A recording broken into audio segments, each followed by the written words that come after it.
Hello everyone, আমি প্রান্ত Techland 360 থেকে। আজকের এই ভিডিওতে আপনারা দেখতে পারবেন কিভাবে এই যে ডিস্ক ড্রাইভগুলো আছে এগুলো কিভাবে হাইড করে রাখা যায়। তো চলুন শুরু করা যাক।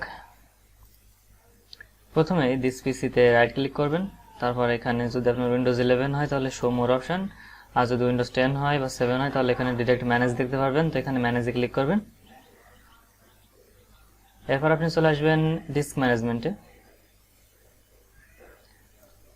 বা আপনি এখানে রাইট বাটনে ক্লিক করে এখান থেকে স্টার্টের উপর রাইট বাটনে ক্লিক করে এখান থেকে ডিস্ক ম্যানেজমেন্টে আসতে পারেন।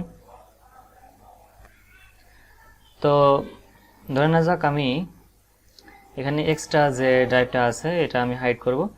তো এটা করার জন্য সিম্পলি যে কোনো ড্রাইভের উপর যেটা আপনি হাইড করতে চাচ্ছেন সেটার উপর রাইট ক্লিক করবেন, এরপর প্রপার্টিসে চাপ দিবেন,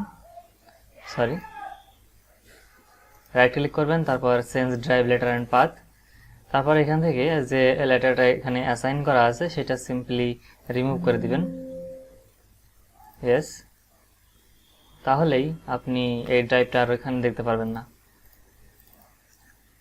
তো এখানে দেখতে পাচ্ছেন যে ড্রাইভটা এখানে শো করছে না। তো এইভাবেই আপনি এই ডিস্ক ড্রাইভ হাইড করতে পারবেন।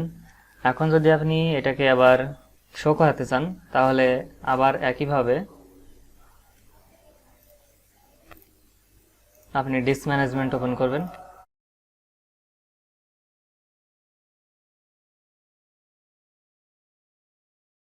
এরপর যে ড্রাইভটা শো করতে চাচ্ছেন সেটার উপর রাইট ক্লিক করবেন, change drive letter and path, এখানে অ্যাডে চাপ দিবেন। তারপরে এখানে অটোমেটিক একটা লেটার অ্যাসাইন হবে। যদি আপনি এটা বা অন্য কিছু নিতে চান তাহলে সিলেক্ট করে অ্যাসাইন করে নেবেন।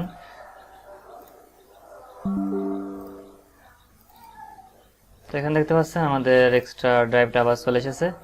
তো এভাবেই আপনারা ডিস্ক ড্রাইভ হাইড এবং শো করতে পারবেন। আজকের মতো এই পর্যন্তই, দেখা আছে পরবর্তী কোনো ভিডিওতে। Bye bye.